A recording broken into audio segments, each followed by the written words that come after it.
So, clips have been doing the rounds for the last week or so of Lance from the Serfs appearing on Tim Pool and the resulting car crash. There were responses to it from the American left and right, but the one that made me angry enough to make this video was watching a video of Destiny. Now, it wasn't actually Destiny's fault for anything he said, although it kind of was his fault that he was covering Emma Vigeland, formerly of the Young Turks and now working with Sam Cedar, as they covered Tim Pool talking to Lance of the Serfs, and as a result I ended up seeing what she had to say. Me seeing Emma Vigeland was Destiny's fault. So we have a ridiculous Inception thing going on, but I'm not going to be covering Destiny, covering Emma, covering Lance talking to Tim. I'm just going to be talking mostly about Lance and Emma.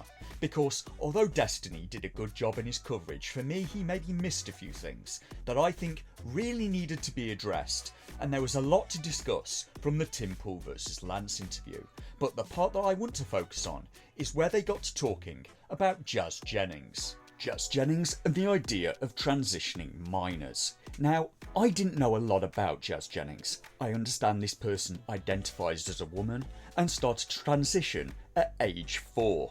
Tim was arguing that he doesn't consider transitioning minors to be ethical, on the grounds that it would leave a person sterile and unable to have children later in life. They're literally sterilizing them. The surgery to remove the gonads, hysterectomies, and puberty and cross-sex hormones and puberty blockers have a high rate of sterilization. I mean, first of all, removal of the gonads in the uterus is an absolute sterilization, and then puberty blockers have a very high rate, and cross-sex hormones have an extremely high rate of sterilizing the individual. You are removing these people's ability to reproduce. And if they're a young age and they haven't had the ability, like for instance, Jazz Jennings can never have kids. Jazz Jennings also, and this is probably part of your studies, can't actually feel any sexual feeling of any kind. Do you have any idea how weird this sounds right now? Like, why are you obsessed with a stranger's genital pleasure? That's so weird. That's about. The argument is stop fixating on Jazz Jennings, a 22-year-old YouTuber. I've never heard of before. You freak. Yeah, right, exactly. And like, what if she could? Groomer, fixating on other people's sexualities, fixating on it for no reason. How about that? That's why he got triggered, because he knows that his fixation is unnatural and f***ed up, and that he's titillated in some way by it. What? And that is what he's providing for their audience, like some fixation on other people's genitalia and sexuality. Okay. Psycho. And did you catch what Emma said there? She said, "Why do you care?" in response to Tim. I mean, firstly, yeah, why should anyone care that a minor has been left permanently sterile? Emma Vigeland there, the voice of compassion. And if the minor later regrets it, or feels that they were misled, or lied to, or manipulated, who cares, right? I mean, by all means argue that you think the trans surgery is worth it. That you think a minor should have that choice if that is what you truly believe. But don't say you don't care, because that just makes you look like a terrible person. Secondly, why are you obsessing about it, Lance asked. Tim brought it up once, that's hardly obsessing. It's such a pejorative and manipulative choice of words. So both Lance and Emma's studio implied that Tim was weird and perverted for caring about someone else's, quote, genital pleasure. And this is the part that drew my eye the most. Because Emma's studio don't even seem to realise what they've just done. At that point, I wish there would have been someone there in the studio to challenge them. I wish it didn't have to be an echo chamber. I wish someone would have asked them, do you support female genital mutilation? Should it be banned? And I have to think they would not support it. I wonder what they would have said at that point if they would have been confronted with somebody saying, "But why do you care about someone else's genital pleasure?" It was a truly pathetic attempt. It's a clear attempt to shame the other person into silence and manipulate them. I know why I care about FGM, because I have empathy.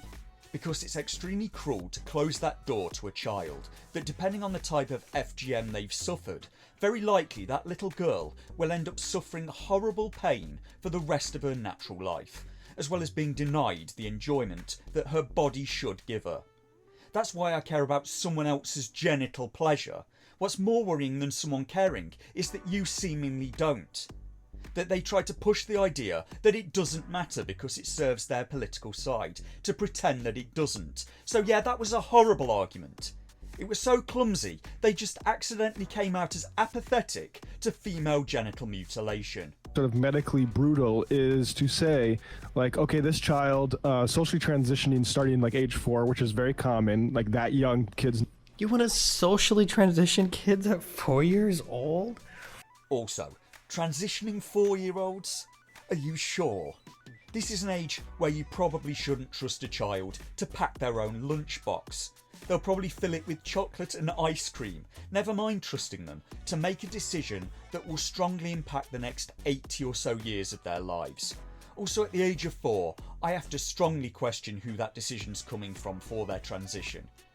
If it's truly coming from the child, or is it coming from the parents? And it's up to the medical community to determine that. This is not exactly my field of the sciences, but transitioning a child at 4 years old? Are you very sure? Because this smacks a lot of medical experimentation on children. This strikes me as extremely ethically dubious. Do I need to stress how this should be examined with extreme care, on a small scale under controlled conditions? Also making sure that it's the will of the child and not the will of the parent being forced on the child. This is not the simple thing it is frequently made out to be by sections of the American left. This is a complicated subject. Another thing that sadly needs to be determined is if the child may not be trans and may instead be gay. Because sadly, there have been numerous cases of parents, and indeed whole countries, pressuring children to transition because they'd rather have a transition daughter than a gay son, a transition son rather than a lesbian daughter. The outcomes need to be carefully looked at, and to make sure more good is being done than harm. In other words, I expect the scientific method to be used, not to have this rolled out to thousands of people before the ramifications are properly understood, and thousands of young people have been left permanently sterile. And this is alarmingly similar to when Tim and Lance got onto the subject of abortion, and Lance was taking the position that abortion is a woman's right to choose up until the point the baby is born. Lance argued that it was a woman's right to end the life of the fetus at any point of her choosing. That's what I'm saying. Should she have the ability to have an abortion for any reason? Yes. At 9 months. At 9 months, I would say at 9 months, because it only happens, according to the stats, based on complete medical necessity. She has a right to do it. That's not true. She should have a right. Again, this is an undercutting of medical professionals and their research and understanding of this topic. Another problem with this is that if a person believes her body, her choice in all circumstances, and in allowing women to electively abort a baby at any point of her pregnancy for any reason, then if every woman decides to abort a baby if it has Down syndrome, that's a-okay in their view by definition. If a person believes it's always a woman's right to choose, then they would support a woman's right to choose even if she chose eugenics. I don't think I'm going out on a limb here in claiming that Lance has not thought this through. Her body, her choice. Now in Great Britain, abortion is generally allowed for socioeconomic reasons during the first 24 weeks of the pregnancy, and that is a later term limit than most other countries in Europe. Holland seems to be 24 weeks like the UK, in Spain and France it's 14 weeks, in Germany and Ireland it's 12 weeks, and Ireland only recently changed it from 0 weeks. The problem being that Lance was then asked, should a pregnant mother then be allowed to take crystal meth and terminate the life of the child inside her? And the problem is that Lance said no, on the grounds it would kill the child.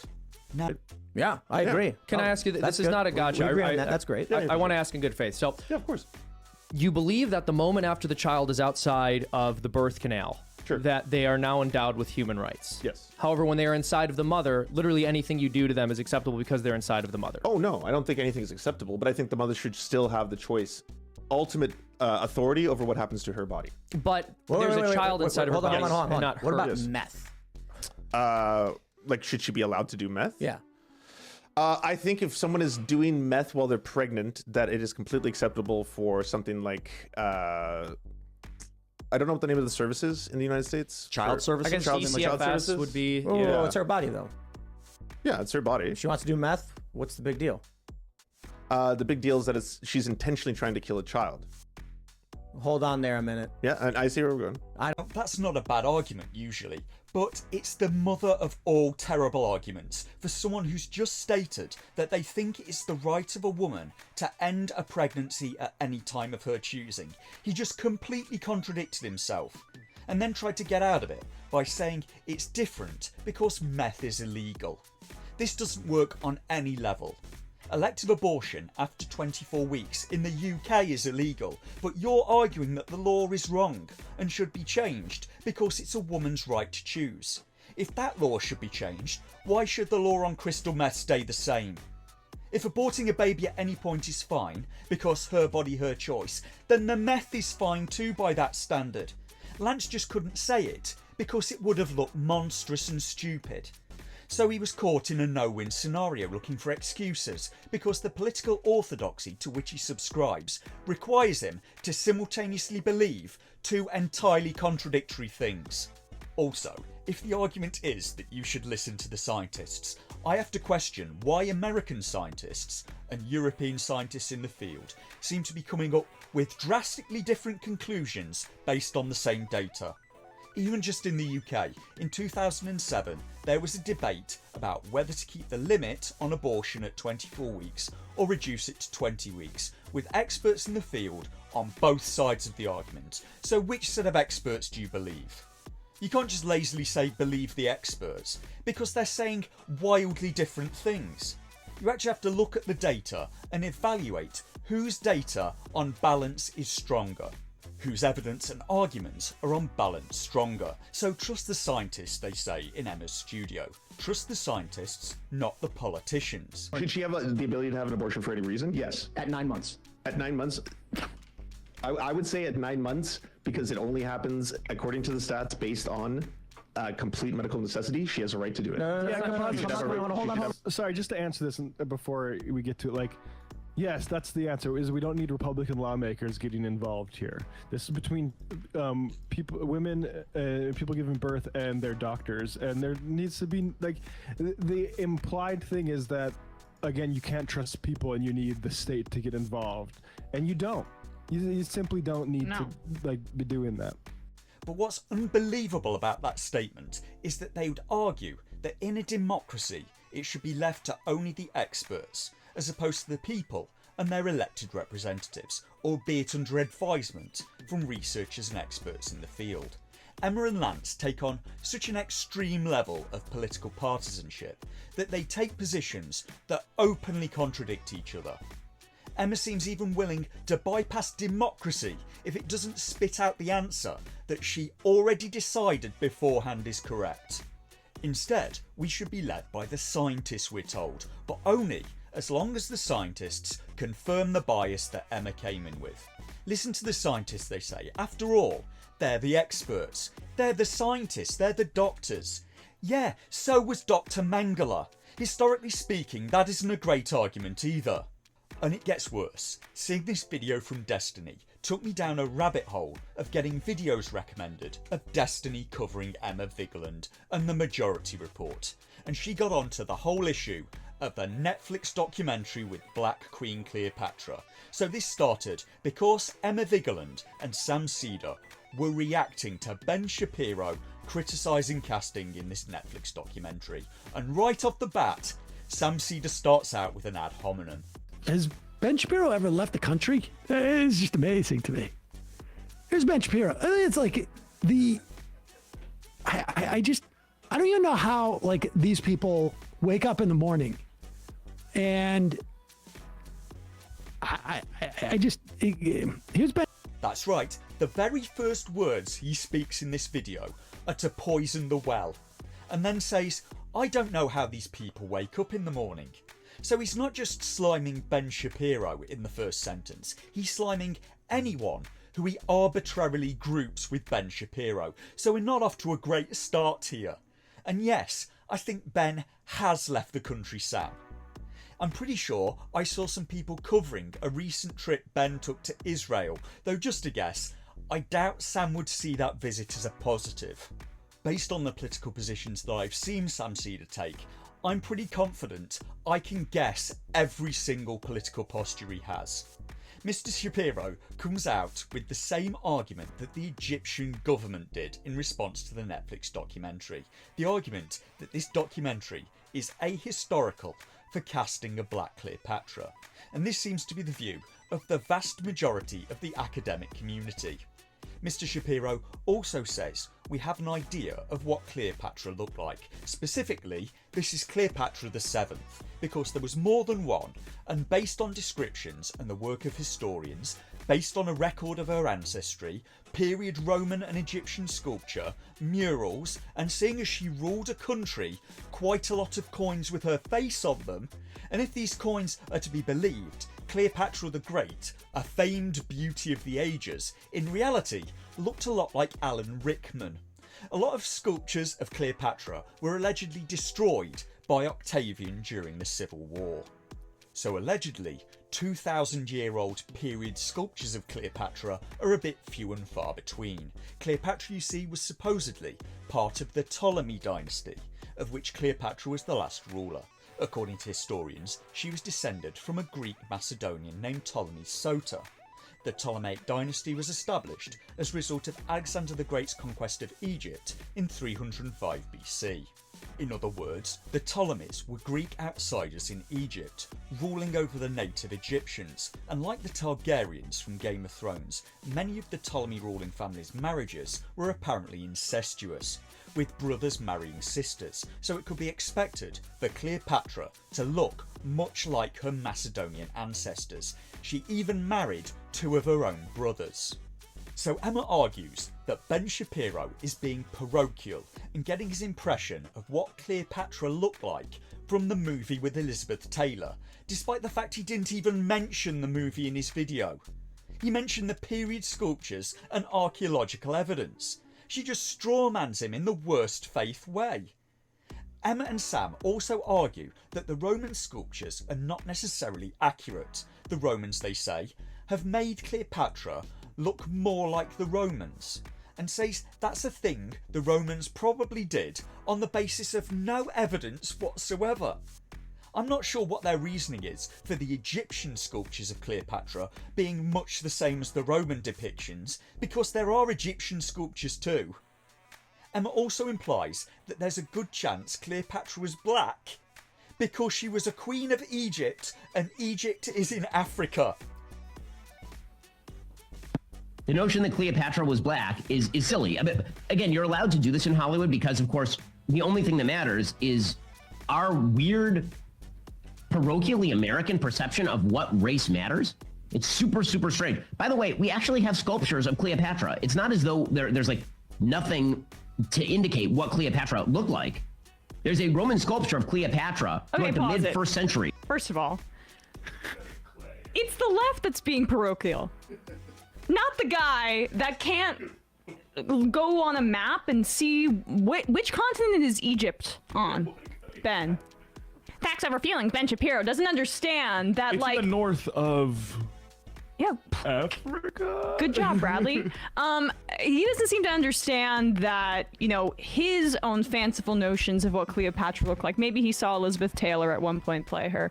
That's informed by your culture. That's informed by what you were fed as a child, as opposed to the geographic location of where she's literally from. Come to think of it, why is the Egyptian government complaining about the documentary then? Egypt's in Africa, so the Egyptians must all be black. So ignore any real scientific evidence, historical records, artifacts, the life's work of professional historians. Even ignore the Egyptians, which alone are pretty good evidence that not all Africans are black, because instead we should be listening to Emma Vigeland's bigotry and blind prejudice. Sam Seder goes on to claim that we only know what Cleopatra looked like from these statues made by the Romans, and this simply isn't true. He's either lying or he's not done even the most basic of research. There are Roman sculptures, but also Egyptian sculptures, Egyptian bas-reliefs, Roman murals, coins with her face on them, and an exhaustive record of her ancestry. We even had the Secretary General of the Egyptian Supreme Council of Antiquities confirming that according to their evidence, Queen Cleopatra had light skin and Hellenistic Greek features. What happened to believe the experts, Emma? Again, this is an undercutting of medical professionals and their research and understanding of this topic. Believe the experts is a thing Emma Vigeland claimed to wholeheartedly believe in the preceding video. Now, I don't know personally what Cleopatra looked like. I never personally saw her, but I'm willing to defer to historians and experts in the field. You know, just like Emma pretends to do. I mean, by all means challenge the experts if you feel strongly enough about it, but I'm not going to come out and say a person studying the field for 40 years is wrong without some pretty strong evidence to back my assertion. But if Cleopatra had to be black because she's from Africa, then Elon Musk must be black as well. He was born in Pretoria in South Africa. This thinking is insane. Under that thinking, Idris Elba must be white because he's from London. Napoleon's army that invaded Egypt must have been shocked the moment they set foot on African soil and suddenly found that they were transmogrified into black people. Why does she think African equals black anyway? Is her view that parochial? Has she never seen a person from North Africa? Is she seriously that stultifyingly ignorant? This is a famous footballer who plays in England for the club Liverpool. His name is Mohamed Salah. He's a fan favourite. He's from Egypt and he's not atypical of what an average Egyptian man looks like. And a lot of North Africans are considerably paler than him. If you're talking about the features of the average citizen of Libya, the majority of men are not going to look too dissimilar in features to Colonel Gaddafi. And bear in mind, Pokimane was born in Morocco, but presumably in a Netflix documentary produced by Emma Vigeland and Jada Pinkett Smith, she'd be being played by Leslie Jones. And it's intellectually lazy to think that the way Egyptian people look now is the way they must have always looked. Populations move. Think that a population is going to stay the same is as historically illiterate as thinking that because they were both born in North America, Pocahontas must have looked like Kate Upton.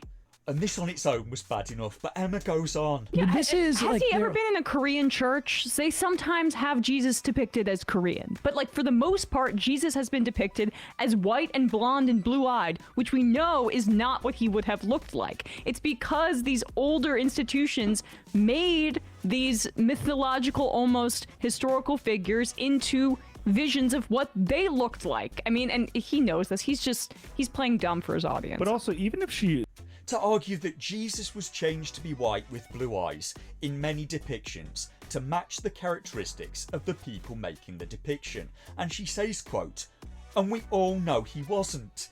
Do we?" So we don't know what race Cleopatra may have been, despite the sculpture and the murals and the coins and the historical records, and she may have in fact been black because she was from Africa. Emma's willing to cast doubt on Cleopatra despite the clear evidence that's there, but she knows for a fact what race Jesus was or wasn't on the basis of no evidence whatsoever. No evidence was required or provided, we just all know apparently. Despite the fact that the only description we really have of Jesus is from the Bible, and the most detailed is a description from a vision in Revelations. And that describes Jesus as having eyes that were like a flame of fire. So it seemingly does not stretch Emma's belief that Jesus may have been the actual Son of God, but the idea of Jesus having blue eyes is a bridge too far. It's hard to avoid when these two things are put together, her treatment of Cleopatra and Jesus, that Emma Vigeland has no intellectual consistency or rigour whatsoever, and neither does Lance. She and him have just picked a political side in American politics and will say whatever serves that side, no matter how blatantly risible or ridiculous the statement may be, even if it insults and offends a foreign country, going so far as to try and rewrite that country's history. Yeah, nothing neo-colonialist about that at all. And this for me was a very healthy reminder of why I stopped watching content from Sam Cedar and the Majority Report, and why I never really watch content from the serfs. Those look good. A big salty clam would sure go great with this heat.